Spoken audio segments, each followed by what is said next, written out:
इस समय मध्य प्रदेश कांग्रेस पार्टी में घमासान मचा हुआ है। ये घमासान है मध्य प्रदेश में कांग्रेस पार्टी का मुख्यमंत्री चेहरा, जिसके बाद कुछ मध्य प्रदेश के ही दिग्गज नेता कमलनाथ को मध्य प्रदेश का भावी मुख्यमंत्री बता रहे हैं, तो वहीं कांग्रेस पार्टी के ही दिग्गज नेता इस बात से ऐतराज जता रहे हैं। कुल मिलाकर खुल्लम खुल्ला बयानबाजी हो रही है। जब पत्रकारों ने कमलनाथ से पूछा कि क्या आप मध्य प्रदेश के भावी मुख्यमंत्री हैं और आपके बोर्ड बैनर और फ्लैक्स लग रहे हैं, तो कमलनाथ ने कहा कि जो व्यक्ति अगर फ्लैक्स लगा रहा है तो मैं उससे मना नहीं कर सकता, लेकिन मैं मुख्यमंत्री पद का आकांक्षी नहीं हूं।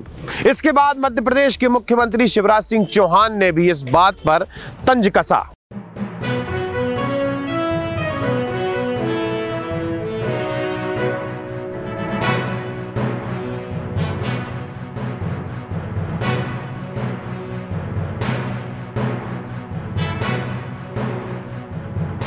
देखिए, ये कोई दारा लगाए मैं रोक नहीं सकता, पर मैं कोई पद के खोज पे नहीं हूँ। मैंने ये मन के बहलाने को कमलनाथ जी ख्याल अच्छा है। आपके दल के नेता ही कह रहे हैं कि कोई मुख्यमंत्री तय ही नहीं है, और जनता कह रही कि कांग्रेस की सरकार नहीं आना ये तय है, और ये भावी में, अवश्यंभावी में, संभावी में ये कांग्रेस की असली हालत है। आखिर क्यों कांग्रेस पार्टी में ही अंदरूनी बगावती सुर सुनाई देने लगे हैं? इस सारे विषय पर हमसे बात करेंगे मध्य प्रदेश के वरिष्ठ पत्रकार श्री राम मोहन चौकसी जी। सर, आपका बहुत बहुत स्वागत है। धन्यवाद। सर, अरुण यादव के बाद राहुल भैया, अजय सिंह के बयान आए हैं और बयान में साफ तौर पर दिखाई दे रहा है कि वो कमलनाथ जी को मुख्यमंत्री का भावी चेहरा स्वीकार नहीं कर रहे हैं। आखिर क्या दिक्कत आ रही है? इसमें दिक्कत की बात नहीं, इसमें सीधी सीधी बात यह है कि आपने जो कुछ भी फैसले लिए हैं, जैसे कि सबसे बड़ी बात यह है कि आपने शुरुआत कहाँ से की। पूरे मध्य प्रदेश में आपने होर्डिंग बैनर लगा दिए कि मध्य प्रदेश के भावी मुख्यमंत्री, जबकि ये फैसला कांग्रेस का हाईकमान द्वारा लिया जाता है। अभी उनको घोषित तो उनके हाईकमान ने तो नहीं किया, आपने उनके जो कमलनाथ का एक जो गुट है या उनको जो चाहने वाले, उनके जो प्रशंसक हैं, उन लोगों ने इस प्रकार की युद्ध शुरू कर दिया। ये एक शुरुआत यहाँ से हुई। दूसरी शुरुआत ये हुई जब मध्य प्रदेश कांग्रेस कमेटी का बहुत पुराना प्रतीक्षित गठन हुआ, जिसमें आपने अध्यक्ष, उपाध्यक्ष और आप महामंत्री और आपने जिले के अध्यक्ष बनाए, तो वहाँ से विवाद शुरू हो गए। विवाद ये शुरू हो गया, जैसे इंदौर का मामला ले लें, बाकलीवाल का मामला लिया, या खंडवा का मामला ले लें, अरुण पटेल ने किसी की किया, अरुण से यादव ने किया, तो उसको लेके क्या हुआ, विवाद ये पैदा हुआ। विवाद भाजपा ने पैदा नहीं किया या दूसरे विपक्ष ने नहीं किया, उनके विवाद उनकी पार्टी के कार्यकर्ताओं ने पैदा किया कि ये जिस व्यक्ति को आपने हमारे यहाँ जिला अध्यक्ष बनाया है, ये व्यक्ति जो है आपराधिक प्रवृत्ति का है या इसके खिलाफ आपराधिक प्रकरण दर्ज है। यहाँ से शुरुआत हुई है।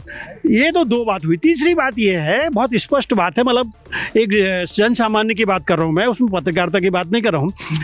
कमलनाथ कारपोरेट कल्चर के राजनीतिज्ञ हैं, वो सर्व स्वीकार राजनेता नहीं है। जैसे कि अर्जुन सिंह जी हुआ करते थे कांग्रेस में, या मोतीलाल जी बोरा हुआ करते थे, या सेठी जी हुआ करते थे, या आपकी यदि उस जमाने की हम बात करें तो हमारे मिश्रा जी जमाने जो चाणक्य कहा जाते रहा, ये सब सर्व स्वीकार नेता थे। लेकिन ये कारपोरेट कल्चर के नेता है।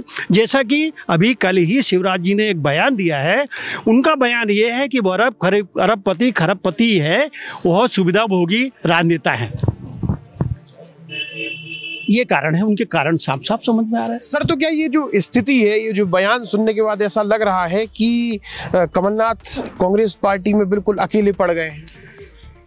नहीं, ऐसा भी नहीं कह सकते, लेकिन कमलनाथ और कमलनाथ के जो चाहने वाले, उनके जो एक गुट है या जो उनका एक उनके जो प्रशंसक हैं, वो उनके साथ है, और इसकी संख्या सैकड़ा से ऊपर नहीं जा पाएगी। पूरे मध्य प्रदेश की बात करूं, मध्य प्रदेश की आबादी यदि 7.5 करोड़ है, तो सैकड़ा 2 सैकड़ा से ज़्यादा उनके इस प्रकार के नहीं है। लेकिन अब उसमें और भी चीज़ है, जैसे कि आपने अजय सिंह राहुल का नाम लिया। अजय सिंह राहुल को आपने, जो एक ज़माने में नेता प्रतिपक्ष थे, एक ज़माने में जो मंत्री थे, एक जो विधायक, आज की तारीख नहीं है, लेकिन उनका कद और उनको चाहने वाले, अर्जुन सिंह के जो चाहने वाले वो अजय सिंह के तो फॉलोअर हैं। तो उनके साथ आपने ये किया कि आपने उनको एक तरफ से दरकिनार कर दिया, उनको जानबूझकर इग्नोर करना शुरू कर दिया। ऐसे एक नेता नहीं, देखिए कमलनाथ के साथ ही थी, उनके चाहने वालों की बात करें, सज्जन सिंह वर्मा का नाम आ जाएगा, एक दो नाम और हो जाएंगे, बाकी आप बता दीजिए कि दूसरा नाम। दूसरा ये है, सुरेश पचौरी पूर्व केंद्रीय मंत्री रहे, पूर्व अध्यक्ष रहे, अरुण यादव पूर्व अध्यक्ष रहे, इन सबका भी एक गुट है ना, वो गुट आपके साथ नहीं है। इसके कारण ये इसको बगावत के स्वर अंदरूनी तौर पर हो गए हैं। दूसरी बात यह है कि कांग्रेस की स्थिति, यदि हम मध्य प्रदेश की बात ना भी करें तो पूरे समग्र मध्य भारत में कांग्रेस की स्थिति आज सबके सामने है, उसको अलग से बताने की जरूरत नहीं है। तो ये गुटबाजी जो है ये इनके लिए आगे वाले चुनाव में भी भारी पड़ेगी, ये तय है। सर, आपका बड़ा लंबा पत्रकारिता का करियर रहा है, तो आपके सामने कभी इससे पहले भी ऐसी कांग्रेस पार्टी में स्थिति उत्पन्न हुई है क्या? इस प्रकार से अंदरूनी कलह सामने निकल कर आई हो, बयानबाजियां हुई, मतलब इस बार से पहले भी कुछ ऐसा विषय देखने को मिला? नहीं, एक्चुअली क्या था, जब माननीय मोतीलाल जी वोरा, जिनको मैं बहुत अपनी व्यक्तिगत तौर पर संत प्रकृति का राजनीति मानता हूँ, वोरा जी की जब मुख्यमंत्री थी तो उनके ज़माने में इस प्रकार की एक कोशिश की गई थी, दो धड़ों में बढ़ गए थे। देखिए, अर्जुन सिंह जी, दिग्विजय सिंह जी इस प्रकार के राजनेता हैं जिनके सामने वो किसी भी व्यक्ति को, मतलब वो यदि इस बात को ताड़ लेते थे कि ये व्यक्ति बहुत आगे चल के हमारे लिए कष्टदायक हो सकता है, तो उसको वो दूध की मक्खी की तरह बाहर कर दिया करते थे। लेकिन चूंकि मोतीलाल जी वोरा संत प्रकृति के थे, ये उस दौर में एक बार ये मामला आया था कि गुटबाजी, खेमेबाजी शुरू हो गई थी, लेकिन उसको भी शांत कर दिया गया था। और इसके पहले मेरी समझ में ऐसा कोई उदाहरण नज़र नहीं आता है। सर, जैसे कहा जाता है, अभी आपने दिग्विजय सिंह जी का जिक्र किया है, अर्जुन सिंह का जिक्र किया है। दिग्विजय सिंह अलग प्रकार की, अलग प्रवृत्ति के नेता हैं, कमलनाथ अलग प्रवृत्ति के नेता हैं, लेकिन इस समय दिग्विजय सिंह और कमलनाथ एक साथ मंच शेयर कर रहे हैं, लेकिन दिग्विजय सिंह बड़े शांत नजर आ रहे हैं। इसका क्या कारण हो सकता है? देखिए, दिग्विजय सिंह जी के बारे में तो जो राजनीति करता है या राजनीति की समझ रखता है वो बहुत अच्छी तरह जानता है कि दिग्विजय सिंह जी यदि बिना कुछ कहे भी बहुत कुछ कहे जाते हैं, और यदि वो शांत हैं तो उसके पीछे मतलब वो शांति नहीं है जो शांति हम महसूस कर पा रहे हैं। देखिए, उसका सबसे बड़ा उदाहरण यह है कि यदि ज्योतिराज सिंधिया जी को, मतलब यदि कांग्रेस से अलग करने में यदि किसी का योगदान माना जाता है, ये मेरी धारणा नहीं है, ये आम धारणा है, तो उसमें सबसे बड़ा हाथ दिग्विजय सिंह का ही माना जाता है। तो उनकी शांति को आप इस ढंग से मत लीजिए कि वो शांत है और मंच शेयर कर रहे हैं, इसका मतलब ये नहीं है कि वो बहुत बड़ा खेल कहीं नहीं खेल सकते, तो बहुत बड़ा खेल खेल सकते हैं, बड़े खिलाड़ी हैं। अब सर, जो आपने सिंधिया जी की बात की है, ज्योतिरादित्य सिंधिया की, तो 2020 के बाद लगातार कांग्रेस पार्टी में एक के बाद एक बगावती सुर सुनाई देने लगे हैं। अर्जुन सिंह के लड़के अजय सिंह या फिर अरुण यादव, अब जीतू पटवारी भी बयानबाजी करने लगे हैं, तो क्या एक बार फिर से 2020 वाली स्थिति आ रही है साहब? नहीं, कांग्रेस में तो मैंने आपको बताया कि आने वाले 2024 के जो विधानसभा चुनाव है उसमें ये तयशुदा बात है, ये दिसंबर हमारे इसी साल के आखिरी में चुनाव होंगे, उसमें तयशुदा बात है इस गुटबाजी आगे बढ़ेगी, ये कम होने वाली नहीं है, क्योंकि इसको शांत करने वाला कोई व्यक्ति नहीं है। भाई, उस ज़माने में चलो एक था कि ऐसा लगता था कि यार कि सोनिया जी के नाम पर या राहुल गांधी, अब तो खड़गे साहब है, खड़गे साहब ने तो अभी पूरे भारत में कांग्रेस अध्यक्ष के नाते पूरा भ्रमण ही नहीं किया है, उन्होंने इस चीज़ को अभी देखा ही नहीं है।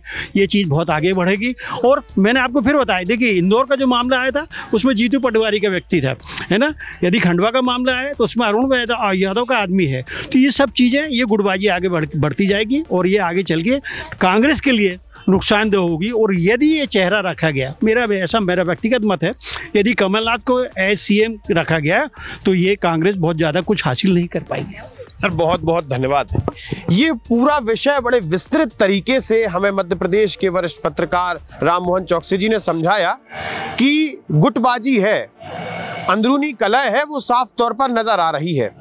और अगर यही गुटबाजी आगे रही, और विशेषज्ञों का ये मानना है ये गुटबाजी लगातार बढ़ती जाएगी, चूंकि जो इंसिडेंट हो रहे हैं मध्य प्रदेश के अलग अलग क्षेत्रों में, ये इस बात को सिद्ध करते हैं।